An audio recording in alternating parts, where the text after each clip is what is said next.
Biden sues Texas over new law making illegally crossing the border an arrestable offense. Let me tell you something, guys.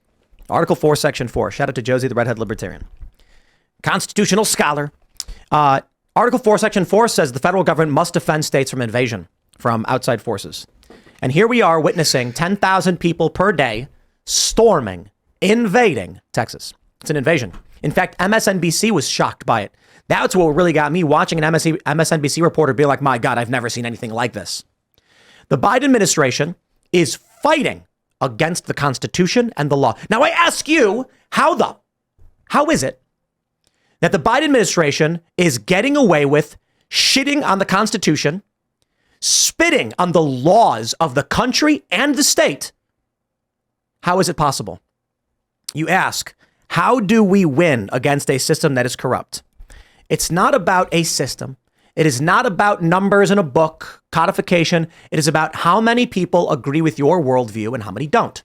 And right now we're at the point where Joe Biden has under his command men and women who are willing to do whatever he says, regardless of whether or not they are serving or opposing the United States. I see this story, and I think it's really plain to see. The DOJ has gone rogue.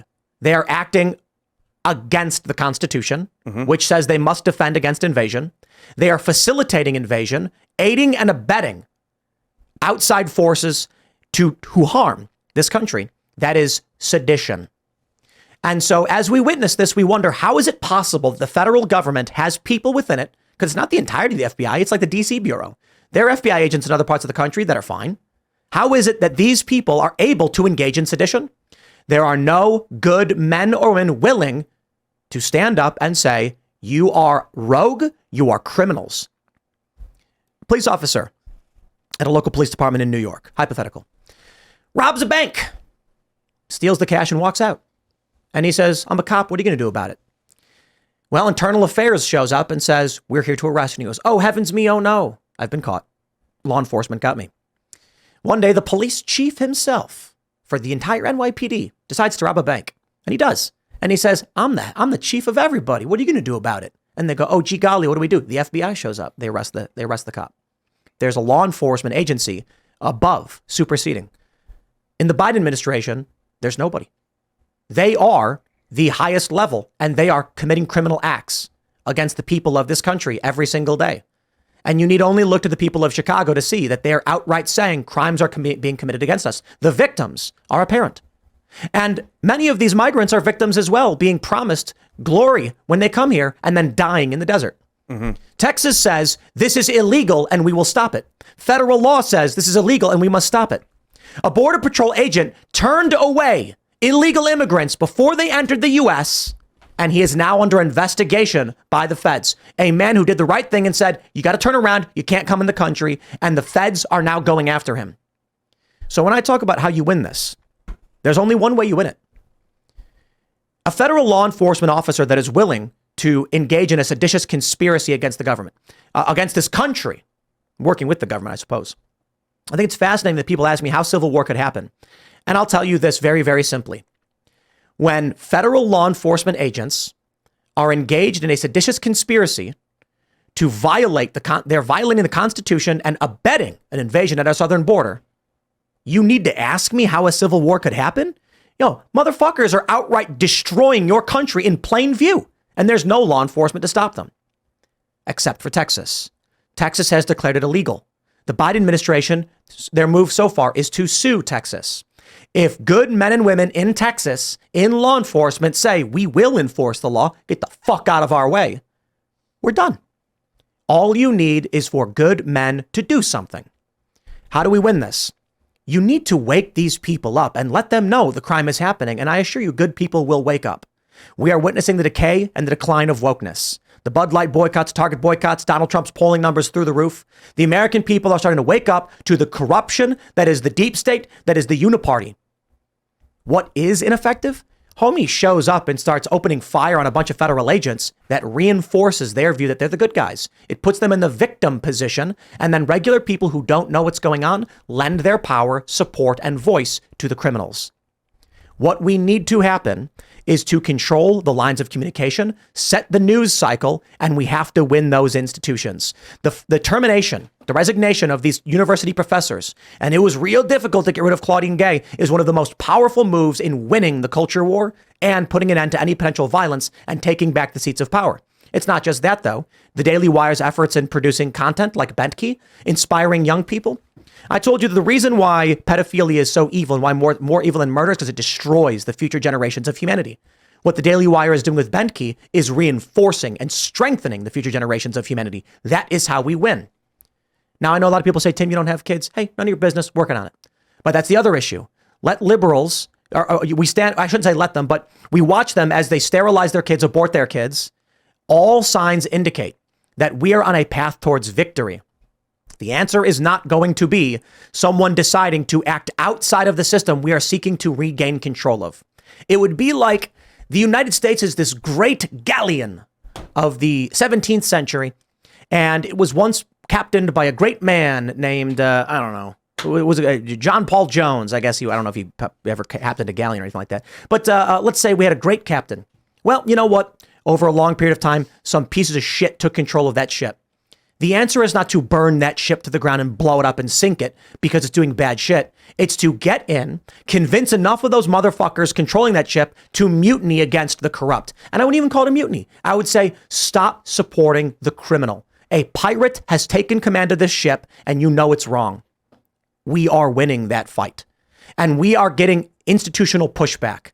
Texas as an institution, operating under the law with the confidence of the people, has declared what Biden is doing illegal. And Biden is trying to stop him.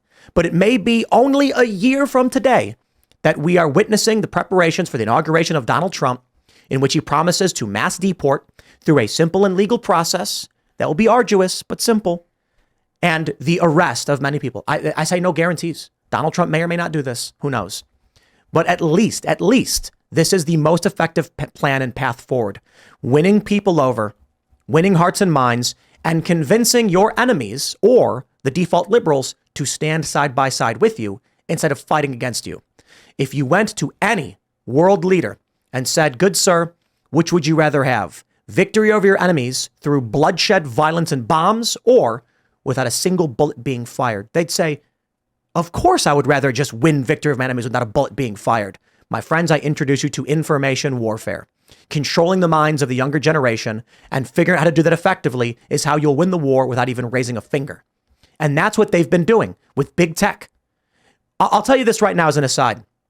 We learned this. They did not count our song sales for the song Together Again. And I know it's unrelated to a certain degree.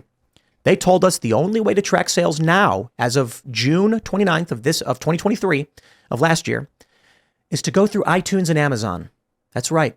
If you want your music to count on their charts, you got to suck the dick of big tech. Motherfuckers, because they know the game they're playing. They want to make sure you go through their tunnel and you go through their paths and there's no other way. So we've got to fight back. They know what they're doing and they've got a long game. But the game is not to play into the hands of breaking the system. It's to figure out how you navigate past them and take control. We have been doing that wonderfully. Think about how we can go on Twitter and say retarded. Think about how we can say retarded again. I've been saying it a lot. In 2018, if you said men are not women, you would have been banned. Mm-hmm. Now you can certainly say that. So the victory is right before us. And it may come to the point where many of you are correct. Violence is what happens. But that is, when that point comes, it's when there's nothing left and all that can be convinced have been convinced. And that's a sad reality that we don't want to see. Anybody claiming they want to see violence, I believe the majority of them have never experienced it. That's why most of these veterans, they tell you don't want it. They tell you, man, you will not want to see what happens, because it's not going to be some glorious battle between the good guys and the bad guys. It's going to be the Hunger Games. And as much as I think the movie was really poorly made, the final message in the Hunger Games prequel was the main character, Coriolanus Snow, who becomes the president, quite literally saying the point of the Hunger Games is to remind people of what they really are. The whole world is the arena and I'm the victor. That was the point. When society breaks down, when security breaks down, you're not in some righteous battle with good and evil. It's just the Hunger Games. So I got to tell you, man, when people say to me, oh, the system, you can't work, it's too rigged, and they advocate for violence, I'm like, you will lose. Read some Sun Tzu. You got to win the war before the war starts. Let me stress that again. You have to win the war before it starts. That is the art of war. It's one of the tenets of the art of war. What that means is, if this is destined to become violent, you need to have already won it before it gets to that point. That means Donald Trump wins, law enforcement comes in, and maybe it does get violent. Maybe the far left rampages through the streets, burning things down, but the institutions are under our control. American values are being reaffirmed and reinstated, the Constitution now being defended, and they lost before it even began. The fighting may happen, but we have to control as many institutions as possible before it does. Otherwise, we lose. Anyway, rant over. Thanks for listening to my TED Talk. I agree fully. I think there's something that's really good that's been happening, which is that there's these fracture points, which kind of surpass someone's political bias. Some of the things you brought up, right? So the Claudine Gay thing, the anti-Semitism issue there was in so many liberal Jews' faces that they started having to question their own identities. You see it with the trans movement. You see it with these little issues that keep popping up where the left is losing because they're so against objective reality. And I think the more culture fights against those fracture points, those are the winning issues. If we really focus on those, we have a chance of winning people over. And I think especially with a lot of liberal Jews I've been talking to, there's a huge shift there. Huge wake-up call with the support for Hamas. And this is what's causing the universities to fracture. Thanks for watching this clip from the Timcast IRL podcast. Hang out with us live Monday through Friday at 8 p.m. and become a member over at timcast.com for uncensored, members-only shows exclusive. Thanks for hanging out, and we'll see you all next time.